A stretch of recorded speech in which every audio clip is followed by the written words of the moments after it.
Hello, this is Christofer Friberg, today from the heart of the beautiful cultural city St. Petersburg. I really recommend you to visit this beautiful city. It has a rich heritage of cultural treasures. Of course, you need to visit the Hermitage, the huge castle, but you can also visit very beautiful, smaller but still huge castles outside St. Petersburg, among other the famous Petershof and the Pushkin castle. I wanted to talk to you today about the energy situation here in Russia. Russia is, as you know, a huge country and they have all kinds of natural resources. And I find it very interesting to note that, as an example, the electricity prices here in Russia, they are extremely low, among the lowest in Europe actually.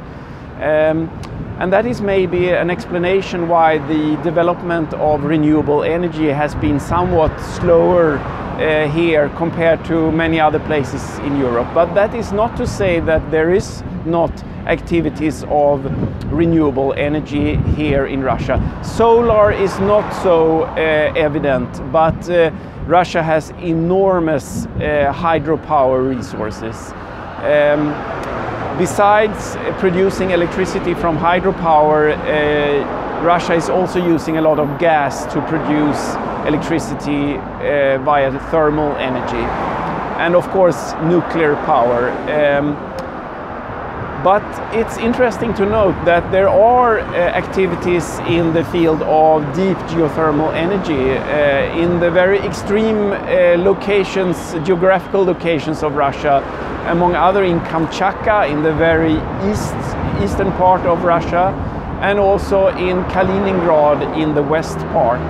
And I do believe that the geothermal potential is very high here in Russia.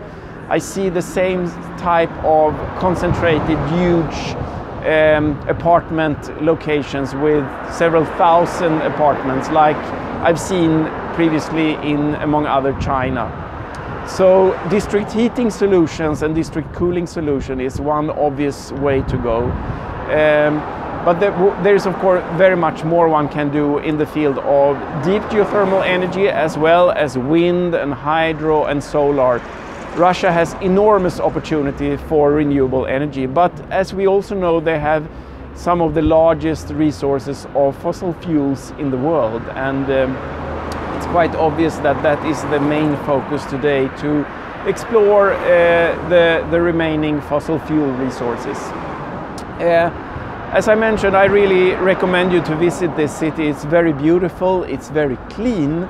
If you travel in the metro line, it's extremely clean and beautiful. They have kept the old classical style, and there is no graffiti or rubbish lying around. This is a very good example of a clean public transportation system. And what I've seen here also in the streets is that it's very clean and proper everywhere. It's, as I can see it, much more dirty, much more rubbish in cities like Stockholm and London and Paris as examples. So St. Petersburg is a very good example of a tidy city where they keep everything in order, and you can see that the economical wealth is accelerating here. If you look at, among other, the cars, you can see a lot of very, very modern, high-priced cars. Of course, you can see also the polarization in the sense that there is a lot of older cars still remaining, but the pace of the development here is very impressive. When we drove around outside St. Petersburg area, I also saw suburb areas that to some extent look similar to modern suburbs of China. Very big clusters of high-rise buildings, 30 even more levels of flats in new modern buildings. So what is more to say? There is a strong old history that connects this city in particular and this part of Russia with the Nordic area, Sweden, Denmark, among other. The name Rus, the original people here in the western part of Russia, is said to be a route from also Scandinavia. There were a lot of Swedes and Danes and people from Scandinavia here in Russia, and it's quite obvious when you look at the history and you study the society.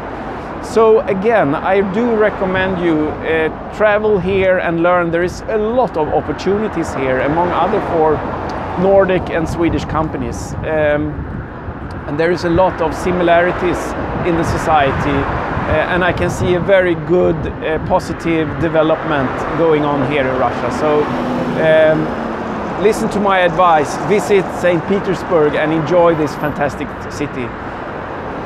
This is Christofer directly from Russia today here in the heart of St. Petersburg, broadcasting to you for, among other, energy or tech, climate reality, the green ambassadors and the Swedish Innovation Society. Thank you very much.